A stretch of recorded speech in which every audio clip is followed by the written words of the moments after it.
In this video, let's talk about quinolones. Quinolones are a group of antimicrobials which act by inhibiting the bacterial DNA synthesis. They can be broadly be of two types, which are quinolones as such or fluoroquinolones, which have fluorinated quinolone structure with piperazine substitute at its 7th position. Quinolones are classified into 4 different generations based on their spectrum of activity. The first generation have quinolones in them, whereas second, third and fourth generation consist of fluoroquinolones.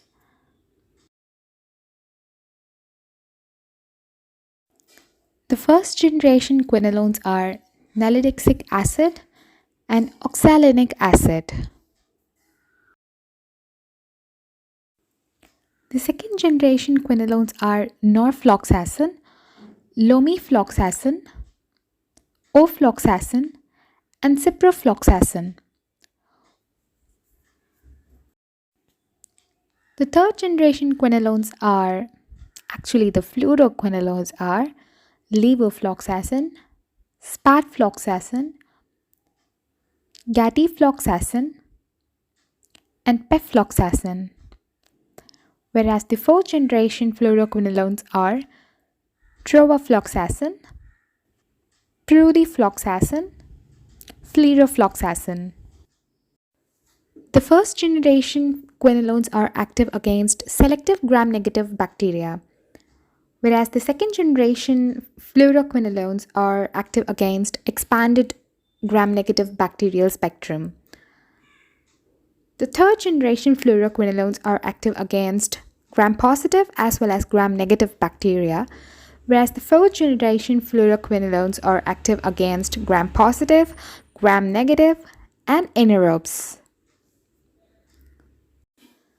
Now let's understand the mechanism by which they act against the bacteria. As I said initially, quinolones and fluoroquinolones are the drugs which act by inhibiting the bacterial DNA synthesis directly, which means they inhibit the enzymes called DNA gyrase and topoisomerase 4.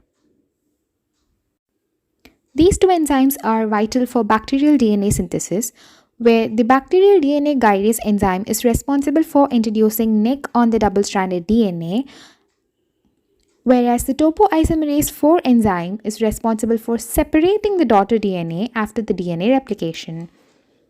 The DNA gyrase enzyme have two subunits called A and B.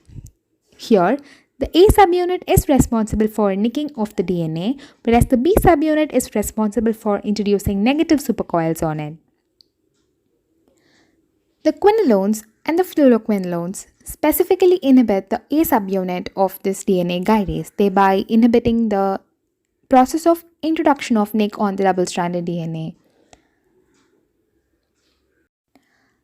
Bacteria develop resistance against these drugs either by increasing their efflux mechanism and decreasing their influx mechanism towards this drug, and by mutating the DNA gyrase enzyme within them or the topoisomerase enzyme, thereby causing lesser affinity towards the drug to these enzymes. Now let's discuss about nalidixic acid, which was the first member to be introduced in the group of quinolones.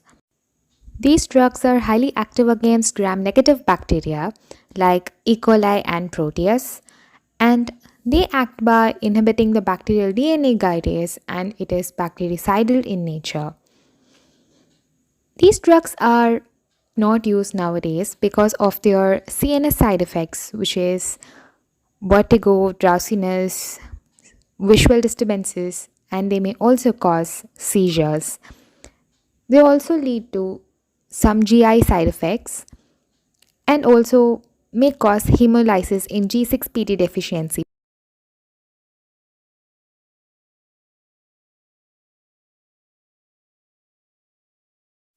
As I previously mentioned, fluoroquinolones are drugs that are fluorinated quinolone structures.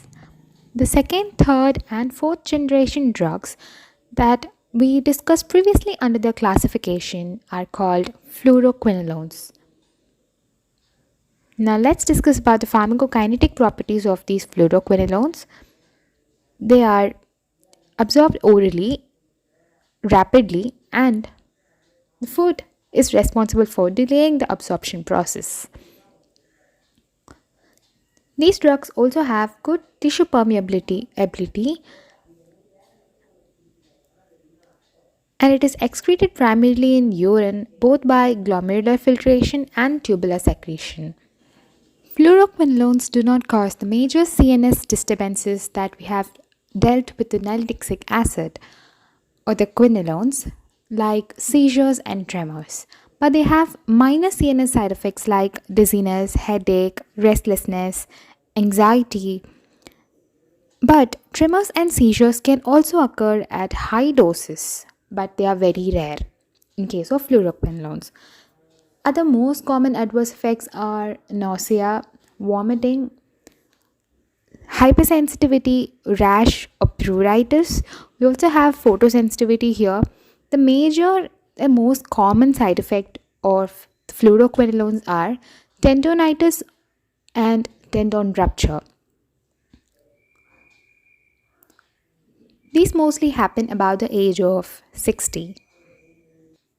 Now let's have a look on the uses of the fluoroquinolones. For the uses, I have a mnemonic for you guys.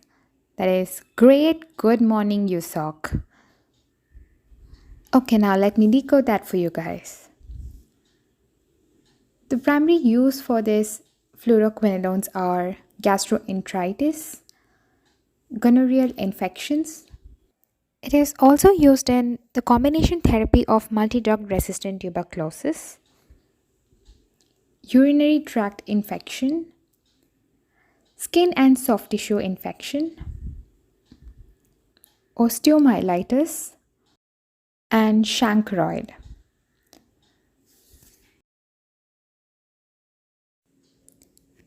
And that's all about the fluoroquinolones. I hope you guys found this useful.